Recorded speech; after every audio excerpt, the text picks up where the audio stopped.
very difficult to overcome. Sky, Scroll, already getting a little tagged up. Salco and Max suffering a very similar fate, but Scroll and Sky... He is starting to get collapsed in by the Havoc duo here in Pixie and Swizzy. Pixie wasting absolutely no time now, to get in. Meanwhile, what a clash. There's not every day you get to see Cold versus Coyote, Japan's #1 versus, of course, NA's dangerous Puerto Rican Cold here, ready to pop it off. Cole might have been on a little bit more than he could chew. Yuma, though, just like that, dropped to a sliver of HP, and Cole delivering A-Makers. Coyote gonna be forced to drop. Still trying to look for a re-engage. Yuma with the distraction factor, and Cole will be knocked and eliminated. Scroll still making it happen as a solo, doing his best to try and preserve.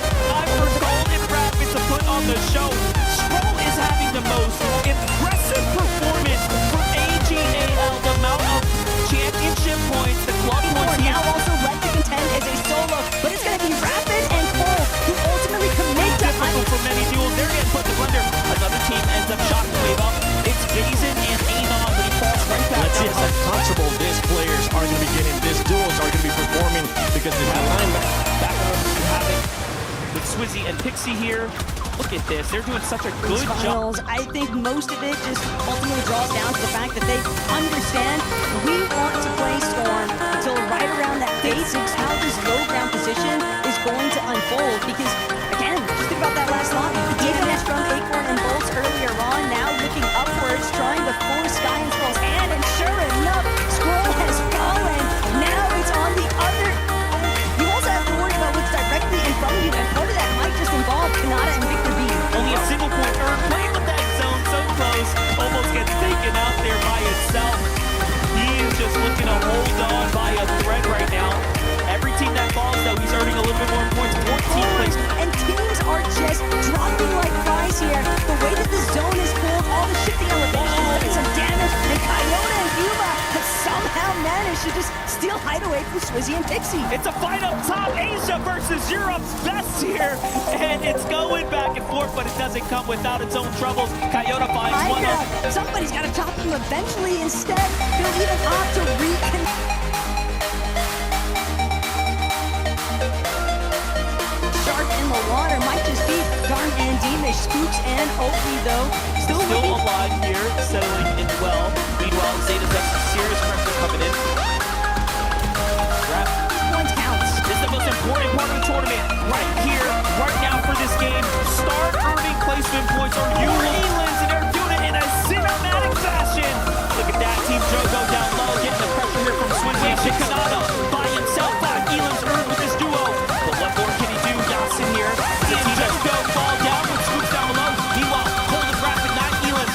They are so far and wide ahead of the competition. It's impressive. And they know that they've got a solo right behind them, and it's Kanata and it's not the one that Pixie, Swizzy just barraging these teams underneath them with the RPGs. This pressure is so much to contend with. Cole's not going to be able to overcome it. Pixie and Swizzy just making it look all too easy here in Game 3.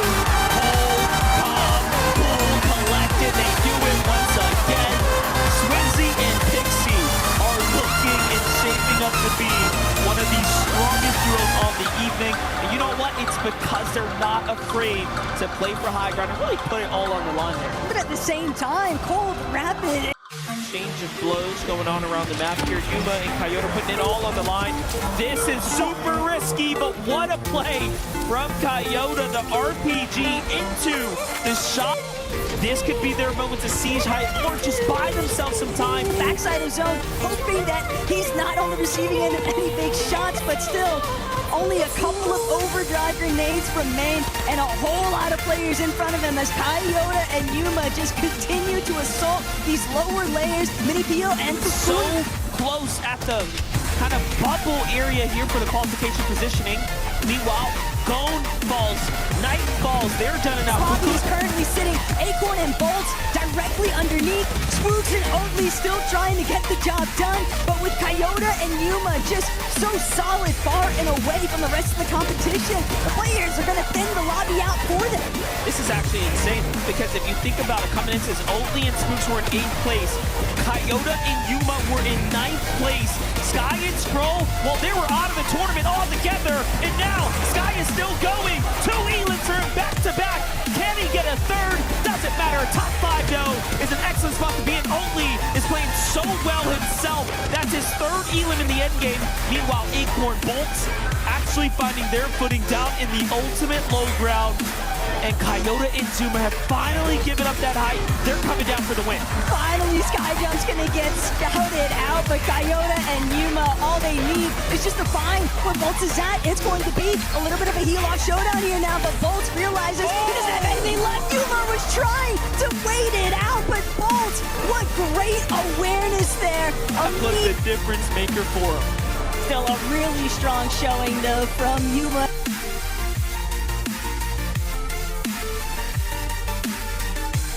Swizzy and Pixie have no longer been dropping aggressively. Now they're just kind of easing up here. They're like, all right, his own thing right now, but that was also kind of a rare miss out of Victor V. But points here. Let's take a look at how it was playing out from Yuma's perspective. He gets the teammate fish calls for a few others, but nothing yet as we save that.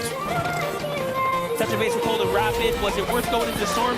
I mean, absolutely. They seem to be pretty decently. As they make their next move, still managing to be strong contenders of the high ground. No one's able to realistically challenge them yet.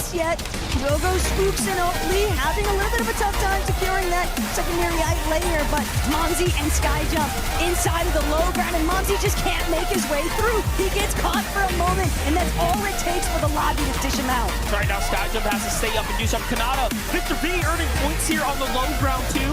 Already 12 duos remaining. Placement points are starting to add up. Victor gets the secure Elam there. That's going to be 5 for them here and now, and they don't have any builds to work for. Kanata's only got 3. Rapid's going to be the target of focus here. They almost secured that Elam. Little did they know, I think Skro was still in the storm. He's just tanking here, barely makes it in. Somehow he's better off than they are.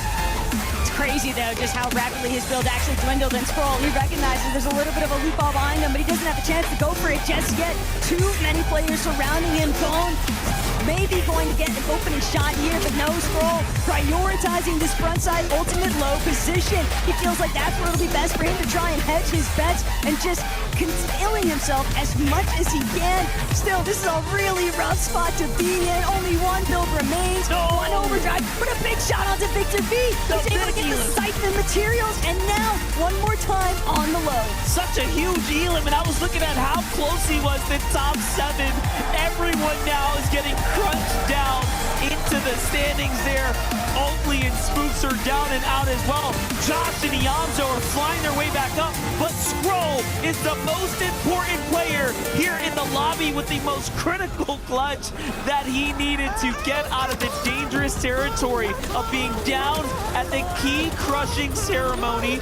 Bolts and Acorn as well fighting their way back to the tournament. Up scroll goals, that might have been a mistake. He will be frozen in 3rd, but what a performance. Mini Payo as well is still in this game. These are huge, important games for these teams. Acorn and Bolts, though, they're looking to try and see if they can secure the halfway victory royale. Maybe a Cocoon directly underneath. Acorn Bolts finally looking to drop, but Acorn Bolts, they don't have any builds. Only one remains for the pairing.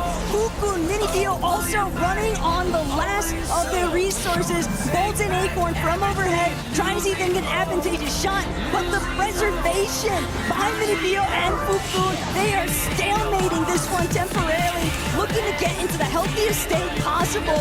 Cocoon manages to heal just a moment longer, can't connect the shot though. That's what Bolts does best. The accuracy is just overwhelming right now, but both Acorn and Bolts finally gonna find a little bit of an exchange, and it's Minifio and Cocoon who managed to find the victory royale. And what a game that was. Back into the tournament, they rise. A huge round. Look at the emotion coming out of them right now. They're feeling good. What a way to really stand the likes of Minifio and Cocoon, but then we're also getting those direct shots of the Duke. It's really tough, you know, you have these 5 games, you understand that you had an opportunity and then you might have come up short there. But it's all good. We still have a lot more Fortnite ahead of us. It's pretty wild. I think a mental boon for that duo, because clearly